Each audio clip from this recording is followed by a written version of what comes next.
Excellent. Rudy, it is absolutely a pleasure to have you on our platform.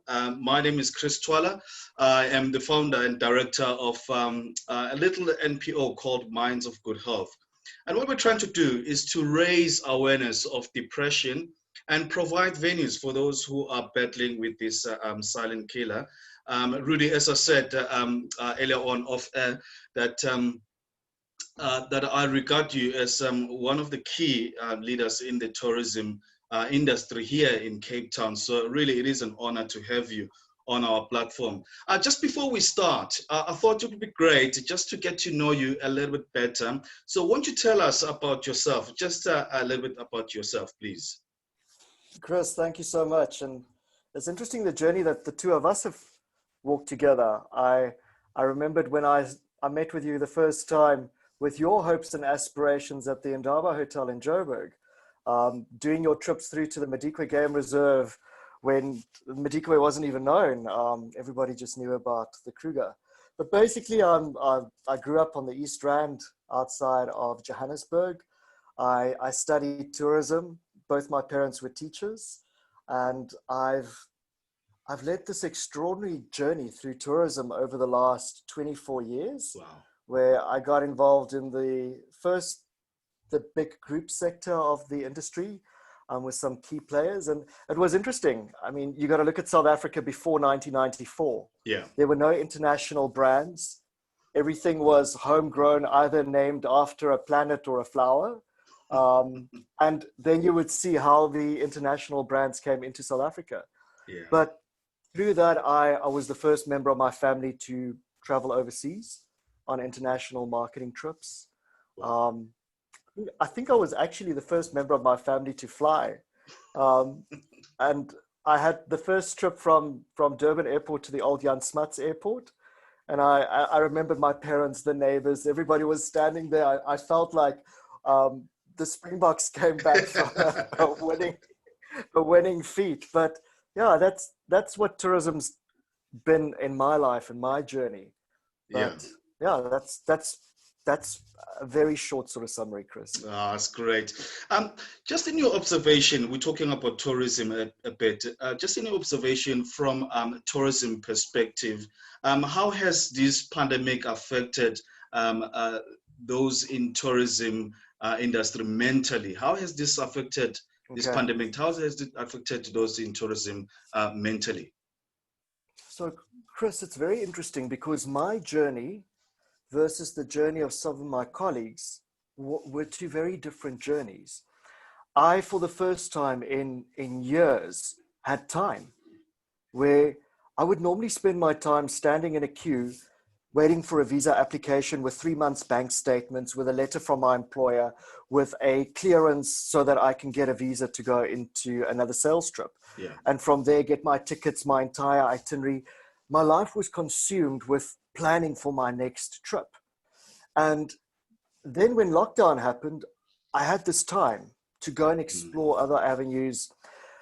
But the one thing I realized is I forgot about my brothers and sisters who were sitting at home, and I'm going to use my one friend, Mpo, as a classic example. You'll see that she had an interview with South Africanist Tourism Ready, Natalia Rosa, and it was inspirational to listen to her that for the first 4 weeks of lockdown, Mpo just went into her shell. Yeah. The owners of the business that she used to work for had to get out of the country because the borders were being locked down. Yeah. And then all of a sudden, how do you apply for UIF if the company's owner is no longer there to say, well, this is where we registered? And by the time I'd phoned Mpo, it was already 3 months into lockdown. And then you realize, but hang on, people are suffering. And not, I'm specifically referring to the women in our communities. If you have a mother of 3 that works in a hotel as a housekeeper, and the hotel all of a sudden is not open. And remember, hard lockdown meant the hotels closed their doors. The production companies were gone. The corporate markets were gone. That mother is now sitting at home where the father is possibly abusing her. Yeah. She's taking strain from the community. Yeah. She's got kids to raise that would normally go to a school where the school's gone. And we're talking about someone that earns Yeah. 4,000 Rand a month, Chris. Yeah. So now in a small informal settlement home that doesn't have air conditioning, you got to try and school kids, keep them out of trouble, keep your husband happy, who's also not working, because his job has put you into a position. You don't have money to take the kids on a taxi to even just go to a mall, because that's the only public space that you've had. And what do you say to someone that's in that position? You can't say, well, go for a walk on the promenade, because there's no promenade. There isn't. You can't say, well, go to the gym, because A, the gyms were closed, but in our informal settlements, there's not those communities. Yeah. And that really made me think, Chris, like, it's easy to say keep your mind occupied when you've got Wi-Fi and all the things that go with it. But what do you do when there isn't? And that's, like I said to Mpo at the time, get yourself here. We started conceptualizing this virtual trade show. Yeah. I mean, she was a key player in the buyer's registration process. But you realize that if people are not kept busy, then there is nothing. And it's very easy to say, keep your mind occupied, go for a run. And I don't know if you remember those early days of lockdown. Yeah. If you were out of your house, the army came and gave you a few slaps around. Yep. And I actually wonder what the longevity, if there were to be a impact or an assessment done on the impact that this lockdown's had, not on those of us that enjoy beautiful surroundings and space, but on those that were virtually locked up in a prison and not knowing where your next meal comes from and being subdued and subjected to abuse. Because that's one thing that I've realized with regards to our African culture. Yes. Is that the woman is still not the head of the house. No. She is in a position where she's vulnerable, and you take her job away from her. You make her even more vulnerable. And we're not talking about one or two women here. No. We're talking about communities. A large hotel in Cape Town with 400 bedrooms that virtually employs neighborhoods of individuals. And that employment was taken away. And the one thing, TERS was the most incredible lifeline to our communities. Some April payments, you go onto the TERS UIF groups. Due to corruption, they haven't been paid out yet. And you almost want to go like, guys, come on. How do you not bring relief? Or the employer gets paid out, and from the application that was in April, the employer is now paid out in October. Ever since they've retrenched the employee, they pay the money back to the Department of Labor, and you go like, guys, this is how you break someone's spirit. So Chris, how do you stay focused? The answer is easy when you've got resources. If you don't have resources, the answers are not that easy. Now you talk about townships, squatter camps, and all that. So, I mean, Minds of Good Health, we've been operating. When I started it, I was operating in Rondebosch, in a nice leafy suburb, and then moved to Tableview area, and that is nice because you can get people who understand what you're talking about when you talk about depression. And recently, I think this week, one of the managers of the psychotherapy group in the organization suggested that, Chris, maybe we should adopt a school in Danun and make that our home. And now that for me as a founder, so I would love to do that, but I'm asking myself how do I talk about mental health issues in a community where this subject hasn't been addressed at all? But now this is great because people will be watching this on their phone, YouTube, whatever.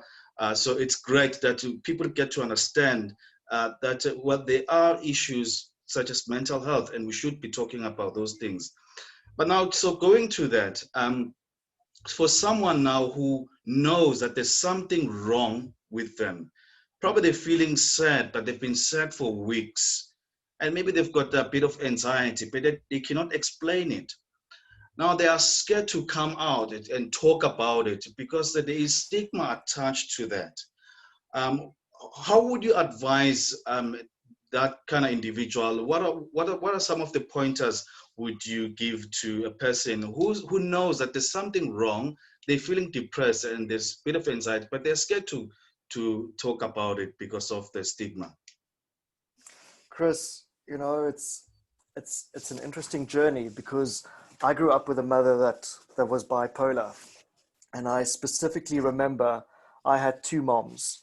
The one before she had her first breakdown, and it was a major breakdown, and then obviously the rest of her life she was on medication. And I remember the mom that would sleep for like the whole weekend. Yeah. And as a kid, you always felt, but what have I done? Maybe I've done something to upset her because she's sleeping in the room. And you got to look at the impact that that has on children, for instance. Yeah. Because a child that cannot understand why their parent is depressed will almost take it personally and think that I've done something wrong. I shouldn't have done that. Chris, the only way you bring about change is to talk about it. Yeah. And the only way that people talk about it is if you change the stigma around it. I take the matter of HIV in South Africa. Yes. 20 years ago, and no one spoke about it. It was hush hush. In communities, that person was put in the back room and the family didn't want people to know about it. Yes. And if you are not going to use the resources that's available to you, and I use a commuter taxi in the morning, you could have the most awesome messages that you could place on the headrest of the taxi, inside the taxi, but it's got to be a conscious decision by government to say that we drive this message forward. Otherwise, people are going to think that there's something wrong with them. And the other thing that people resonate with is celebrity. Yeah. Because if you could have celebrities that speak out, if a well-respected leader in the community, and I'm talking about the entertainment industry or the sports industry, will take it among themselves to make this their project, people will take note.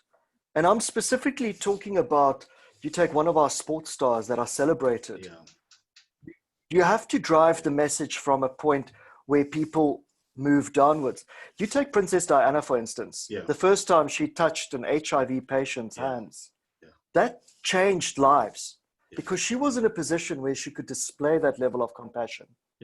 And the only way I would even say, go as far as to say that if our president make this an agenda point and start talking about that and drive the message down, if we can all do Jerusalem dances, because our leaders said this is a great way of uniting us, maybe we should not always just look at the fun stuff. We should also look at those issues that are substantial and that needs addressing. My fear really is that after this pandemic, people will be really struggling. You've said beforehand that this is a new world order. I mean, things are completely changed. I mean, so when the year was starting out, I mean, I was in inbound tourism when I just had like lots of bookings. My year was looking great. I mean, I was the best year. I mean, you're checking your comms that are coming. You're like, wow, I'm clocking it here, and then all of a sudden, people are canceling, and then all of a sudden, some of your friends are getting retrenched, and then all of a sudden, you're told, well, your salary is cut completely 100%. Yep.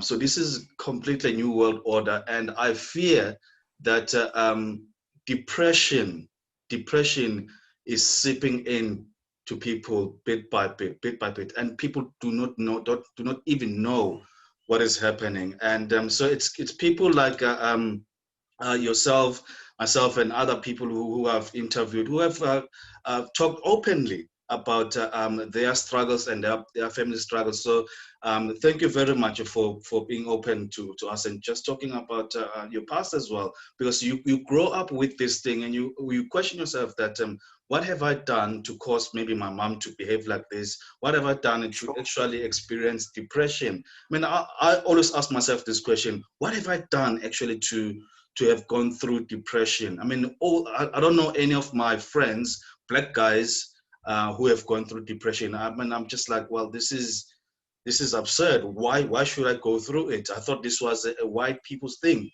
but no, Yeah, but you know what, Chris, if we gotta, and I'm a solutions driven type of person. If you tell me that we can't build a bridge, I'll look at a way that you can build a bridge.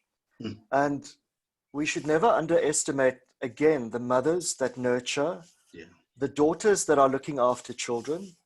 And again, I wrote a letter that the Good Things guy put onto his website a while ago about Mama J, that Jamina worked for us in our house. yeah, She arrived as a young unwed helper, and we've seen her children and the life that's gone through that. yeah, But you've also realized that based on the culture, and you talk about certain cultural differences, yeah, Jamina never spoke to her daughter about premarital sex yeah, and those critical discussions that a mother need to have with a daughter. yeah, And I saw the first man that arrived with some nice shiny shoes and a car, and Jamina's daughter that we as a family and Jamina yeah.